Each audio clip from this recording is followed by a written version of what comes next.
Hi, everyone, and welcome to the first episode of the Madinat Mom Podcast. My name is Nour, and I'm so excited to have you here with me today.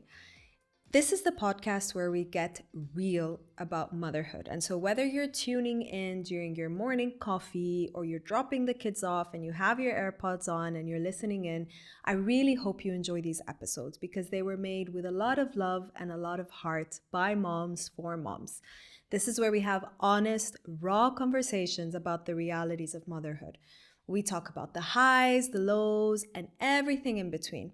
But in my opinion, what makes this podcast extra special is the fact that we talk about motherhood in the Middle East. And so, if you're a mom in this region, you probably know and you've probably experienced that motherhood here comes with a lot of, let's call them opportunities, but it also comes with a lot of challenges and pressures and expectations. And so we're going to cover it all.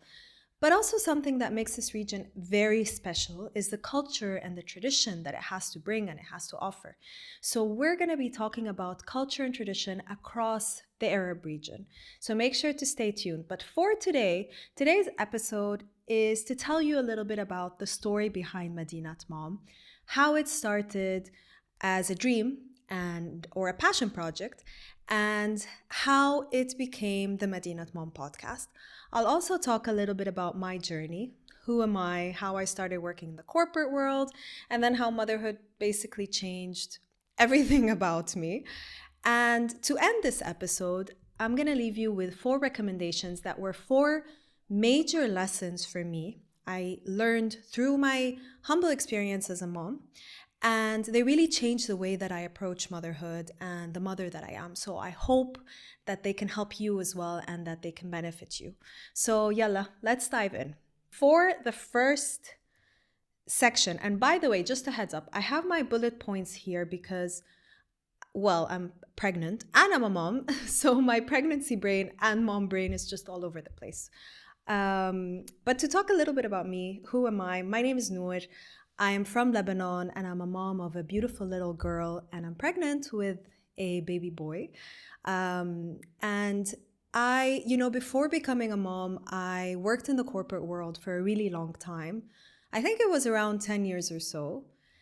But I did everything that, I was supposed to do or that I thought I was supposed to do. So I went to college, I graduated, I got a good job, I got married, and my whole life was planned because I'm a perfectionist. I'm super organized in anything that I do. So I had everything nicely planned and organized. So you can imagine what motherhood did to me. When I became a mom, it took me by storm. It was like a mix of emotions. It was beautiful, but chaos at the same time. And let me tell you, I never thought that I would use those 2 words together, beautiful and chaos, until I experienced motherhood. Because let's face it, motherhood is beautiful, right? It's such a beautiful journey, but it's also chaotic and crazy. And so now I use them together so much. Although as a perfectionist, you can imagine, and you're probably wondering, if you're a perfectionist, you're probably wondering as well, how does beautiful and chaotic go together? But when you become a mom, you'll know what I mean. But anyway, I became a mom at 29, and my husband and I felt like it was a good time for us to start growing our family. And so we did. And I did everything I was supposed to do. I asked a lot of questions. I went to my doctor with bullet points of questions prepared. I did a lot of research. I read books that I thought would prepare me. And I thought I was very prepared for motherhood. And like everything else in my life, I thought this would be an organized, prepared phase in my life. But if you're a mom, you know that nothing can prepare you for motherhood. And looking back now, I don't think any amount of books or social media posts or research or anything could have prepared me for motherhood, because motherhood is a journey, and it's a journey of emotions and growth and development and everything in between. And so nothing could have really prepared me for motherhood except experiencing motherhood itself. And that was my first big misconception, that I went into this thinking that I was ready and I was prepared and I was well researched, but it really took me by surprise, everything that was awaiting me. But looking back now, something I wish I had and something I think I was missing. And if you're a mom to be, I really recommend that you look out for this, because I think it can really change your experience. And that is a community of moms around you that are experiencing the same emotions and expectations and, pressures of being a mom, because having a community of moms can make a very big difference. And I didn't have that.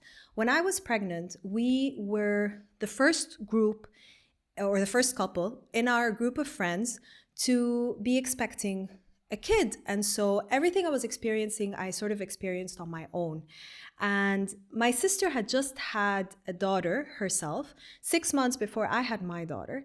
But it sort of picked up super quickly. It was just 6 months apart. It sort of picked up super quickly that I didn't really have time to grasp and understand and ask the questions that I needed to ask, and just experience motherhood in the way that I would have wanted to, or experience, that motherhood community in the way that I wanted to.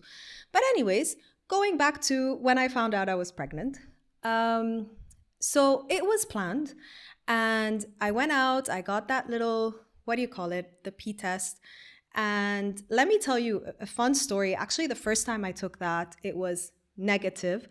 And so I had to wait an additional couple of days to take it again. And then when I took it and I looked at that, I was like, oh boy, I was so excited, I felt a wave of emotions that I don't know how to describe. And it ranged from love to fear of the unknown, and love of something that I couldn't really understand, I couldn't see at the time. And I realized that those emotions really grew with me. They grew with my experience while I was pregnant, or, my journey while I was pregnant. They grew with me postpartum. And as my daughter grows, they continue to grow. There are these emotions that are they're never constant. They're always getting stronger. My love is getting stronger, but also my fear is growing, and it's getting stronger and stronger. And I saw a quote the other day that I wanted to share. And it said, being a mother is hard because you go about life with your heart outside of your body. And I couldn't explain it better myself. And that's why the fear continues to grow, because you're watching this little human grow and you're constantly worried about them and you constantly want to do right by them.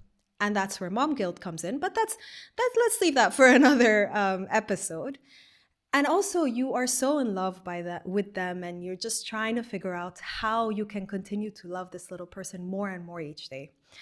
And so my journey while I was pregnant was pretty smooth. I was very lucky. I experienced everything, in the way that I think I was supposed to. But then postpartum came. And for me, postpartum was very, very difficult.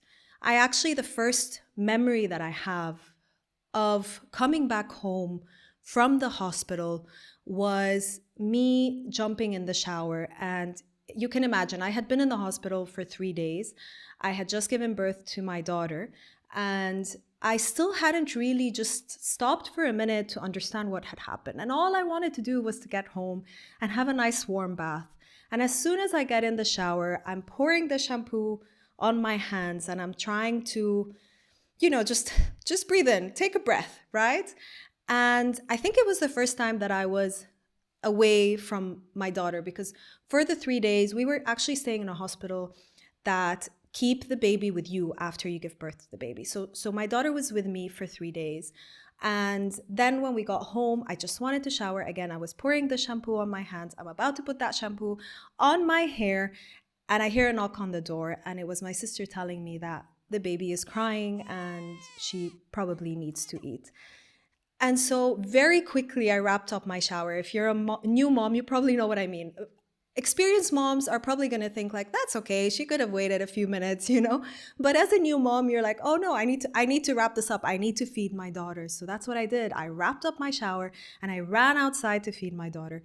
And I didn't really allow myself to soak up in that moment, to soak up what had happened to me and to my body and what I had just experienced. And even though it was the most beautiful experience, again, going back to those two words that I said before, even though it was the most beautiful experience that I had so far, it was also the most chaotic experience. And so looking back, I wish I would have had that shower. I wish I would have allowed myself to soak up in my emotions, to understand what was happening, to just give myself a minute to appreciate and comfort myself, you know? And I think with the wave of emotions that I had, just looking back, I realized that we don't discuss it a lot. We learn as moms to sort of ignore our feelings sometimes because everything we're going through, we're told is normal, right? Or let's say normal this way, because if you're, getting pregnant is normal. Having babies is normal. Being a mother is normal. And what I mean by normal is that there are billions of women in the world doing it. And so you are going through the normal experience of motherhood. This is what we have rewired in our brains. But that sort of undermines the individual experience. It sort of takes away from that individual journey of emotions, of everything that you're going through. And now looking back then, I realized that for me, that was a whole new experience. That wasn't normal. That wasn't a normal part of my everyday. And I needed to just stop and soak it up and look at it as an individual, unique experience, because motherhood is a unique experience. And the sooner that you start seeing it as something that is only of your own, the easier it will be, or the smoother your journey will be. And so, of course, I was a new mom. I didn't stop for a minute. I ran out of the shower. I fed my daughter, and then it was all rushing from there. My daughter is crying. I need to feed her. My daughter needs to sleep. My daughter needs this. My daughter needs that. And a lot of the times, I realized looking back now that I had a lot of emotions that I did not stop to process. And that's where postpartum gets harder, because if you stop to process your emotions, you stop to understand them. And I think the reason we don't process them is because we find it hard to understand. We find it hard to understand what's going on. There were times where I would be sitting and crying, and whenever somebody would ask me, like, what's wrong? What is going on? I didn't even understand how I could explain it. I didn't know what was going through my body. I didn't understand the hormonal changes that I was going through and what I should or shouldn't be feeling. I think all of that experience for me was life-changing, as it is for any woman. So I really want to encourage you that when you give birth, take a minute, soak it up. Sit with yourself, understand what your body is going through, understand what emotions you are feeling, because getting to know yourself postpartum is very difficult. And getting to know this newer version of yourself, you are suddenly overnight responsible for a little human being that you have to keep alive. That's a lot of unspoken pressure. Let's be real about it. Like, how many times before becoming a mom were you responsible for somebody's life? That is a lot of pressure, and it's unspoken pressure that we suddenly carry and we don't talk about it. And so, again, I want to encourage you, if you've just given birth, talk about it. Talk about those emotions. Talk about your experience during labor. And it's okay if it's not the way that you had envisioned it. It's okay if it's not an idealized version that you had in your head, because I know I had an idealized version in my head that I wanted to experience through pregnancy, through postpartum, through motherhood, starting with the fact that it was COVID. And so I couldn't have a baby shower. I look back now and I'm like, but I wanted a baby shower. That's the idealized version that I have in my head. And I didn't have a baby shower. It's okay, you know? And then going into the fact that I wanted my delivery, in a certain way. I remember working on, what do you call that? That like the plan, I forgot what it's called, but it's like a plan that you work on and you take with you to your doctor and say, I want music in my delivery room. I want the lights dimmed a certain way. And I remember I wanted a whole vibe, but it was painful for me. Delivery was painful for me. And so I couldn't really enjoy that vibe that was going on around me. All I was focused on was giving birth to my baby, getting my daughter out of there, that is all I was focused on. And that is all I was thinking about. I wasn't thinking about the music. I wasn't thinking about the mood. Although, again, looking back now, I didn't have that. I didn't have the music. I didn't have the mood. Had I been more present in the moment, I might have said, hey, this is something I want. Let's do that, but I wasn't. And so that's another idealized version that I had in my head, which I didn't see through. And then throughout motherhood, you also realize like you have this picture of motherhood in your head, whether you got that picture from your own mom, or whether you got that picture from social media, or whether you got that picture from, movies that portray motherhood in a certain way. Oftentimes, if not all the times, you realize when becoming a mom that motherhood doesn't look like that picture at all. On the contrary, it's actually very, very different. And I realized that. I had this image of motherhood. Going into this, I had this image of motherhood that I thought I would easily be able to, live through. But quickly I realized that it's not the version of motherhood that I had in my head. And for me, that came from multiple folds. It came from, first of all, my mom made it seem so effortless. Motherhood, she made motherhood seem so effortless.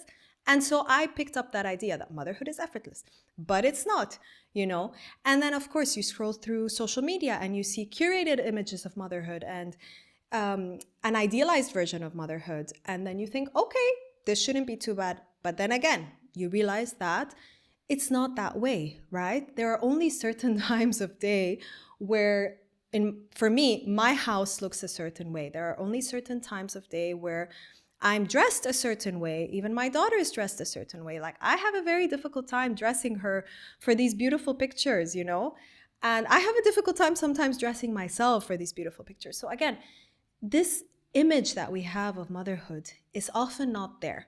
And so something that I realized postpartum, after I had processed those emotions, and to be honest, for me, it took me a while, right? They say like postpartum is, I don't know, a couple of weeks. It can take up a couple of weeks or a couple of months. For me, it took me around 2 years and a half to start feeling like myself again.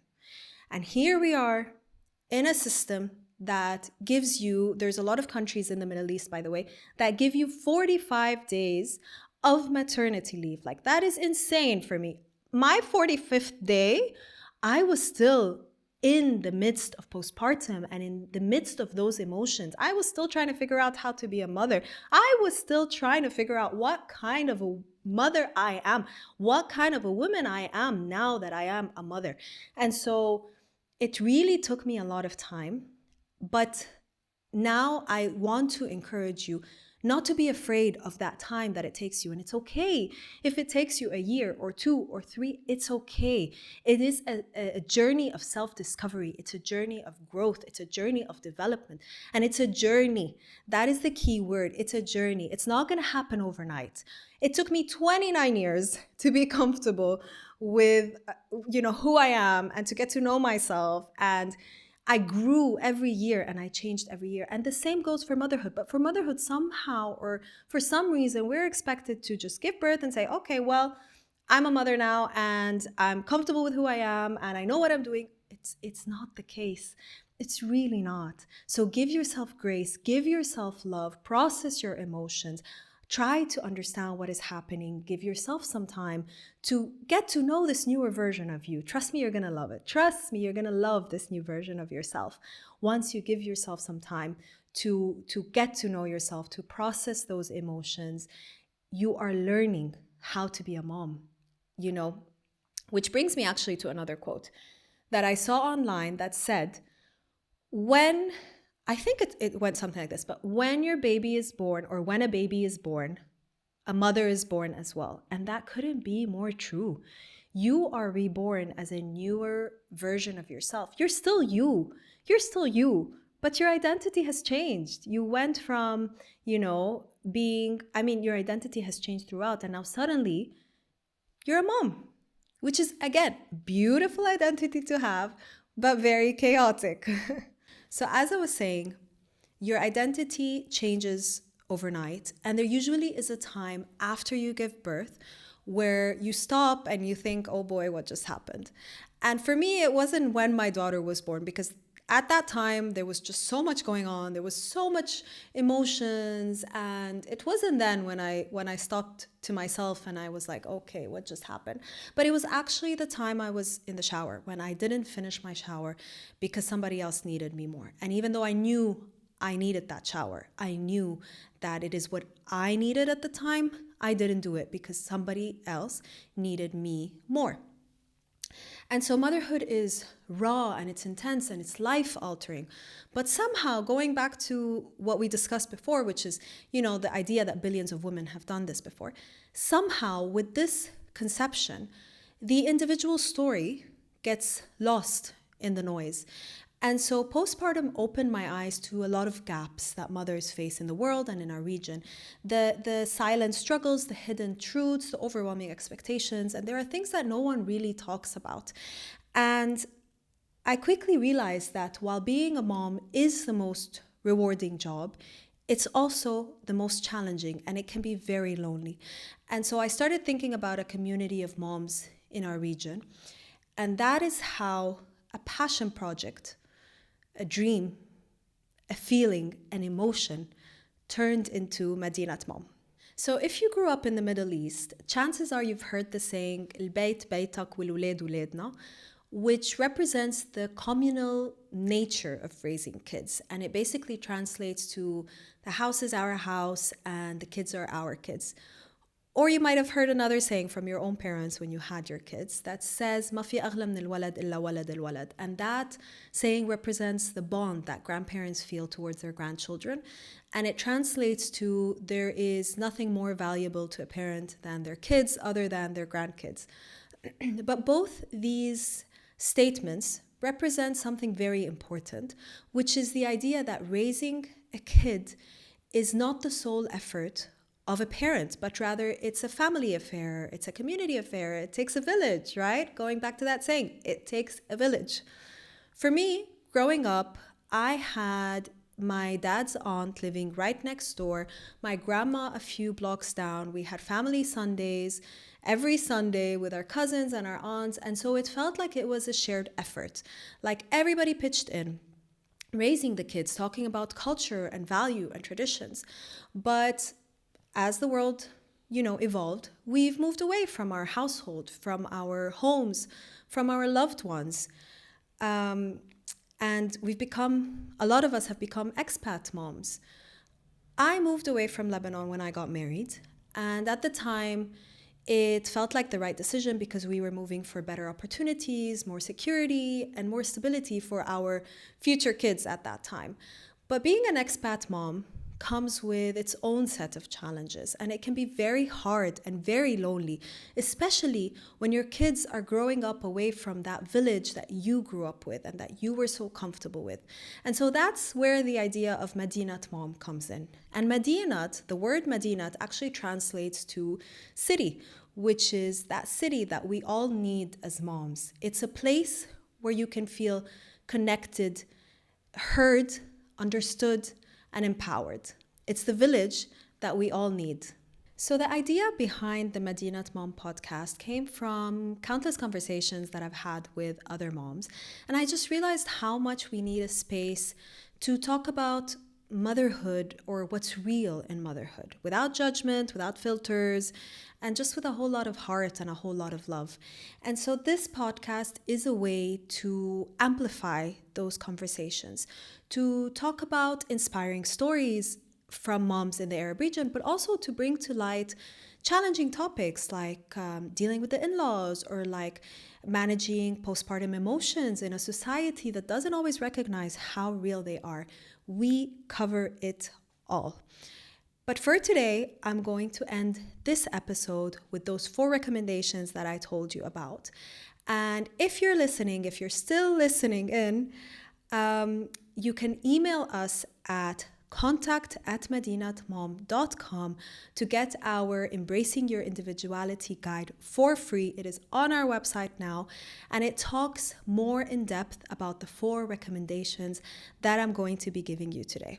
And to be honest, these recommendations were sort of, they came from a self-reflection journey that I went on. It was sort of like a personal audit to see, what have I been doing? What do I want to do differently now that I have a little bit more experience as a mom? Still, I'm learning as I go. I still have a lot of experience ahead of me, I know, but there were 4 things or 4 lessons that I learned that I really, really wanted to leave you with. So here we go. Let me open my bullet points so that I don't miss any of the good stuff. Number 1, make sure to find your own parenting blueprint. That was something that was so important, because how many times have you actually sat down with your partner and talked about the kind of parents that you want to be, the kind of values that you want to, put in your kid, or the kind of culture that you want to have. I think a lot of the times when we find out we're pregnant, we talk about what we want the nursery to look like, what we want to call the baby and all of that, but we rarely sit with our partner and talk about the kind of parents we want to be. And finding your own parenting blueprint is so important. And that parenting blueprint comes from different parts of your life. You can take something from your parents that you think is so important and integrate it into your own parenting style, but you can also choose to leave things out, and that is okay, right? But also learning that motherhood is not a uniform experience. And so everything in our society tells us that it should be, but it's not.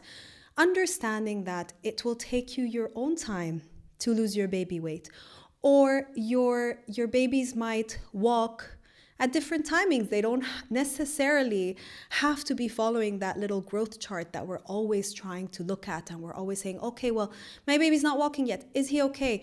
Or there's, my daughter, let me tell you, her teeth came out really, really late. I can't remember if it was around 2 or 1.5 or something, but for the longest time we were going to the dentist and we're like, where are her teeth? Because we expected her teeth to come out, because my sister's daughter's teeth came out much earlier on. But just learning that your journey is always going to be unique, even when you have another kid, because you are a different person with your second kid than you were with your first. You're a different mother. You have a different level of experience, but you also have a different level of responsibility. And so every child you have is a very unique experience on its own. Number 2, and this can be a tough one in our region, I know, but it is setting healthy boundaries. Learning how to say no and getting comfortable with saying no is an important part of motherhood. And I know it can be very difficult in our region. A lot of people are going to want to give you advice, and they're going to want to tell you how to do things. And it usually comes from a very good place, but it's okay to tell them no. For some reason, we've always grown up with this misconception that no is a bad thing, or it's a negative thing, but it's not. Getting comfortable with saying no and setting those boundaries early on in your journey can really help throughout. And it doesn't have to be in a rude way. It doesn't have to be in an angry way. On the contrary, it can be in a very positive way, I'll give you an example. If somebody tells you, you really shouldn't, co-sleep with your baby because they will get used to you sleeping by their side, and that is something that you're comfortable with, and that is something that you want to do, then you can always say, thank you for your advice. I know that you're looking after my best interest, because they mentioned that that's something that you're going to have to do, and it might, make you tired and all of that. But you could say, that is what works for my family and I at the moment, and that is what, we want to do for now. For example, very simple way of setting a boundary and just saying, thank you, but that's okay. I'll just keep doing what I want to do because it is what I think is right for me at the moment, and it is what works for me and my family. That's number 2. Number 3, also, very important and hard sometimes to do, I know, but it is celebrating the small wins. Take some time to celebrate those small wins. That is important because often our wins are small. As a mother, they're just going to be small wins here and there, and we are not going to have time to stop and to celebrate them. And so at the end of the day, we can feel defeated. But when you really stop and think what you've accomplished throughout your day, what you've accomplished throughout your week, you're going to realize that you have a lot of wins there.